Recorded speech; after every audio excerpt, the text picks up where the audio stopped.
जैसे कि आज हम बात करने जा रहे हैं, देखो ज्योमेट्री की बात करने जा रहे हैं। ज्योमेट्री में अभी मैंने कुछ क्वेश्चन कराए हुए हैं, सर्कल से ही क्वेश्चन कराए हुए हैं, लेकिन मैंने सोचा कुछ लड़कों ने कहा कि सर ज्योमेट्री बेसिक से शुरू करिए, और बेसिक से मैं शुरू करना चाहता हूं।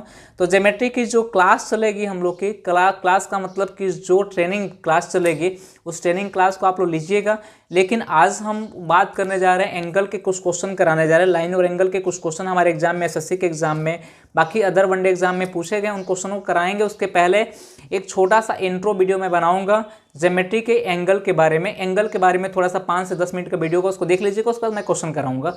उसके बाद मैं क्वेश्चन आपको दूसरे वीडियो में आपको मिल जाएगी कि कौन से क्वेश्चन किस एग्जाम में पूछे गए हैं, कितना इंपॉर्टेंट क्वेश्चन। आइए आज हम बात करने जा रहे हैं एंगल के बारे में। केवल छोटा सा एंगल के बारे में बात करेंगे। एंगल के बारे में बात करें, एंगल यानी कोण के बारे में बात करते हैं। कोण कितने प्रकार के होते हैं और इन सब के बारे में हम लोग चर्चा करेंगे। यानी इसको हम लोग कहते हैं कोण, एंगल।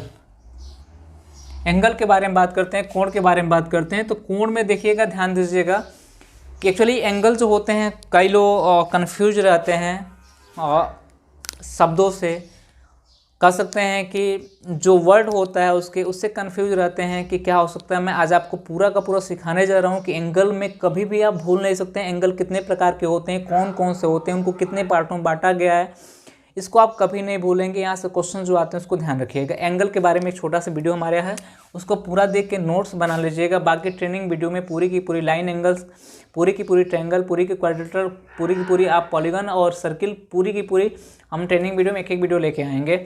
और यूपीएसआई की भी क्लासेस मैं शुरू करने वाला हूँ अपने चैनल पे। केवल question, number of question he solve होंगे, बाकी उसके बेसिक आपको बताते चलेंगे। आइए एंगल के बारे में बात करते हैं। तो हम कहते हैं कि भाई एंगल कितने प्रकार के होते हैं। तो लोगों ने बताया, कुछ लोगों ने बताया 5 प्रकार के, 6 प्रकार के, 8 प्रकार के, 3 प्रकार के, 4 प्रकार के।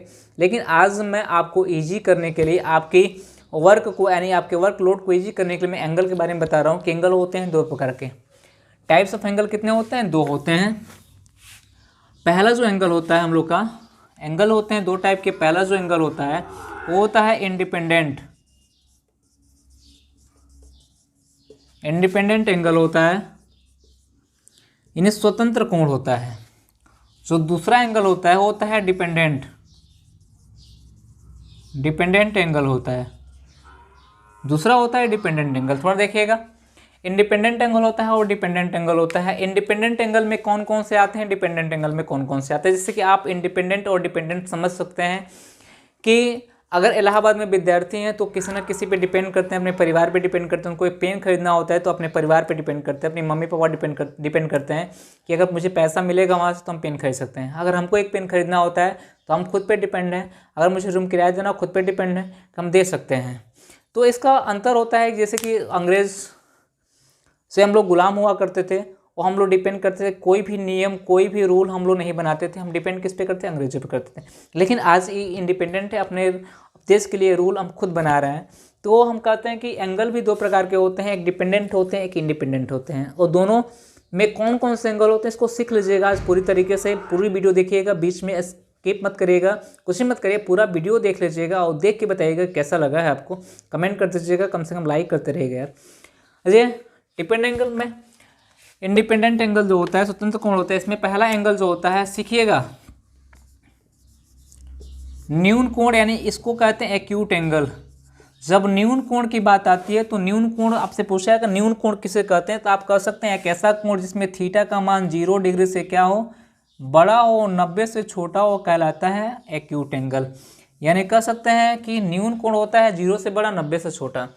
इस इंडिपेंडेंट एंगल में दूसरा कोण आता है समकोण, यानी समकोण की बात करते हैं, यानी राइट एंगल की बात करते हैं। तो समकोण जो होता है ये होता है थीटा बराबर होता है 90 डिग्री। यानी जब भी कोई आपसे राइट एंगल की बात करेगा तो कहेंगे थीटा बराबर कितना होगा, 90 अंश होता है। तीसरे की बात करते हैं तो हम कह सकते हैं कि तीसरा समकोण के बाद से हमको मिलता है कि अधिक कोण। अधिक कोण अगर हमको मिलता है तो हम कहते हैं अधिक कोण क्या होता है, कहते हैं कि एक ऐसा कोण जिसका मान 90 से बड़ा और किससे छोटा हो, 180 से छोटा हो, क्या कहलाता है, अधिक कोण कहलाता है। इसके बाद से हम बात करते हैं ऋजु कोण की बात करते हैं। अगर हम ऋजु कोण की बात करते हैं तो ऋजु कोण क्या होता है, ऋजु कोण जो होता है ये होता है हम लोग का थीटा का मान होता है 180 अंश होता है, जिसे स्ट्रेट लाइन भी कहते हैं। पांचवा जो होता है हम लोग का क्या होता है, ये होता है बृहद कोण। बृहद कोण जो होता है, हम कहते हैं कि बृहद कोण जो होता है थीटा का मान 180 से बड़ा होता है और किससे छोटा होता है, 360 डिग्री से छोटा होता है। इसको ध्यान रखिएगा, थीटा का मान 180 से बड़ा 360 से छोटा। उसके बाद छठा होता है, अगला होता है संपूर्ण कोण होता है। ये होता है संपूर्ण कोण, यानी संपूर्ण कोण का मतलब होता है थीटा का मान होता है कितना डिग्री, 360 डिग्री का होता है। देखिए कभी भी आपको एक कोण याद करना हो तो बस इतना याद करिएगा, कोण कितने प्रकार के होते हैं, दो प्रकार के होते हैं, इंडिपेंडेंट होते हैं और डिपेंडेंट होते हैं।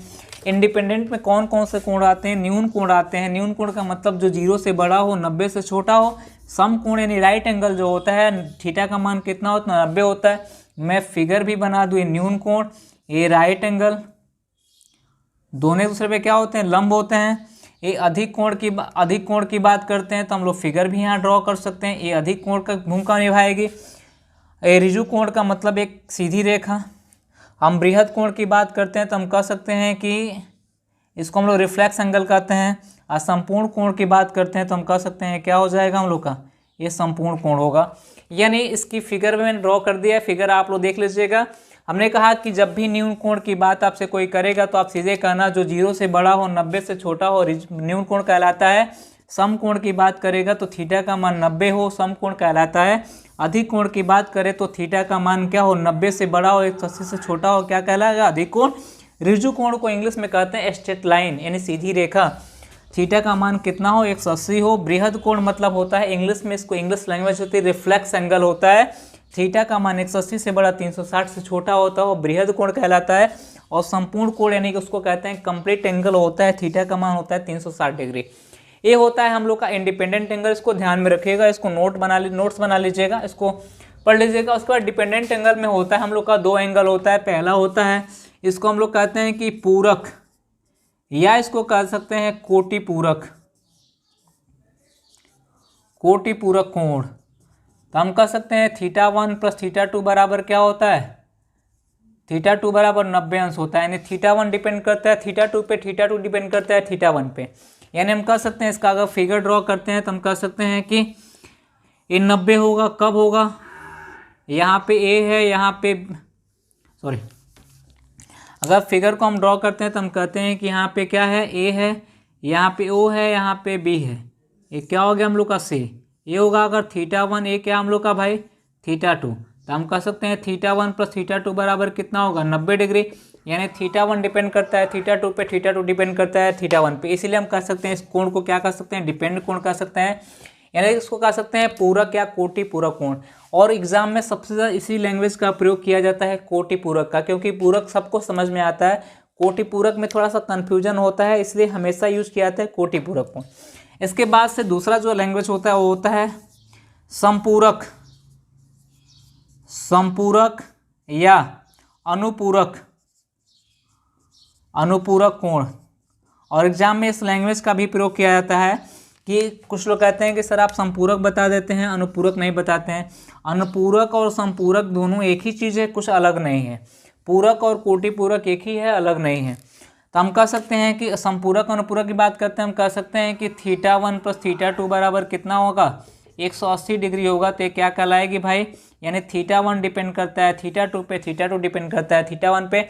जब भी पूरक की बात होगी तो 90 याद करेंगे, संपूरक अनुपूरक की बात होगी तो किसको याद करेंगे, 180 डिग्री को याद करेंगे। इसका फिगर अगर हम ड्रा करते हैं तो हम कह सकते हैं कि फिगर हो सकता है ए हो सकता है, ओ हो सकता है, बी हो सकता है, इसको सी मान ले। ये इसको θ1 मान लेते हैं, इसको क्या मान लेते हैं θ1। तो हम कह सकते हैं θ1 प्लस θ2 बराबर कितना हो जाएगा, 180 अंश हो जाएगा। ये हमारे एंगल हो गए डिपेंडेंट एंगल और इंडिपेंडेंट एंगल। जैसे कि आपने ध्यान दिया होगा कि यहाँ पे जो एंगल बने हुए हैं किस हिसाब से बने हुए हैं, हमने बांट दिया है इंडिपेंडेंट में और डिपेंडेंट में। इंडिपेंडेंट में न्यून कोण, सम कोण, अधिक कोण, ऋजु कोण, बृहद कोण और संपूर्ण कोण। न्यून कोण 0 से बड़ा 90 से छोटा, सम कोण थीटा का मान 90 डिग्री, अधिक कोण 90 से बड़ा 180 से छोटा, ऋजु कोण थीटा का मान 180, बृहद कोण 180 से बड़ा 360 से छोटा, संपूर्ण कोण थीटा का मान 360 डिग्री।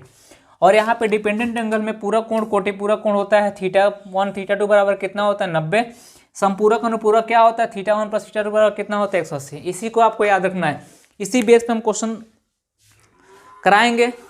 क्वेश्चन देखिएगा, क्वेश्चन का पैटर्न क्या है, क्वेश्चन किस किस एग्जाम में पूछे गए हैं। इसके बाद से एक दो क्वेश्चन हमको मिलते हैं पैरेलल लाइन से। पैरेलल लाइन अभी आपको पूरी की पूरी पढ़ाएंगे जब ट्रेनिंग क्लास चलेगी ज्योमेट्री की। तो अभी तो केवल ये जो है आपके क्वेश्चन कराने के लिए ट्रेनिंग है कि क्वेश्चन को पढ़ने के लिए, क्वेश्चन को समझने के लिए ये वीडियो देखना कंपलसरी है। आ जाइए, इसके बाद से हम बात करते हैं तिर्यक रेखा की बात करते हैं। बोला जाता है कि तिर्यक रेखा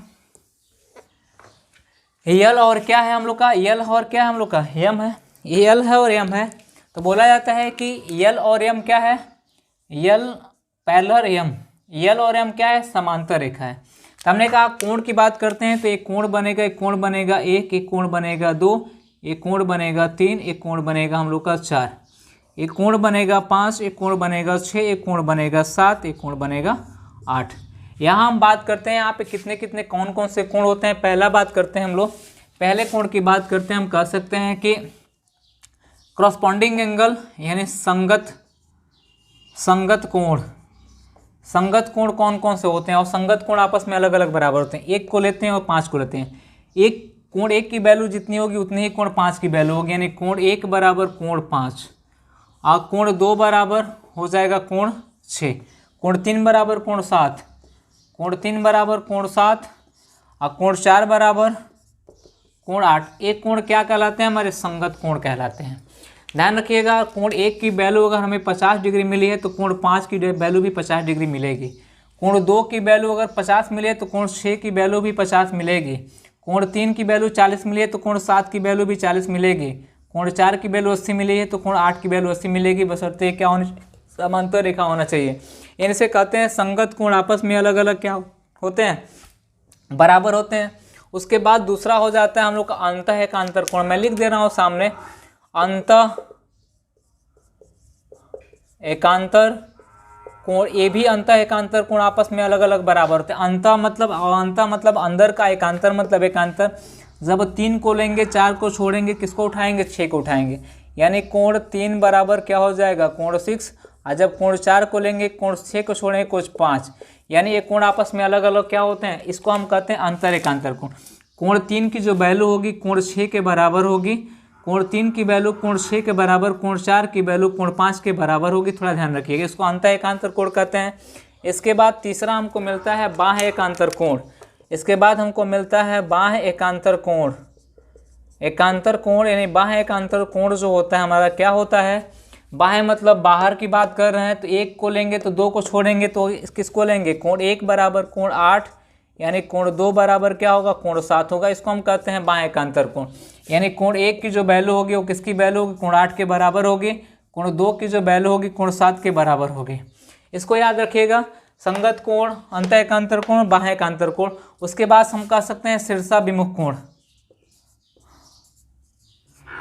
शीर्षाभिमुख कोण की बात करते हैं, शीर्षाभिमुख कोण की बात करते हैं तो शीर्षाभिमुख कोण की बात करते हैं तो कोण 1 की वैल्यू कोण 4 के बराबर होगी। कोण 1 बराबर कोण हो जाएगा 4, कोण 2 की वैल्यू कोण 3 के बराबर हो, कोण 2 की वैल्यू कोण 3 के बराबर होगी।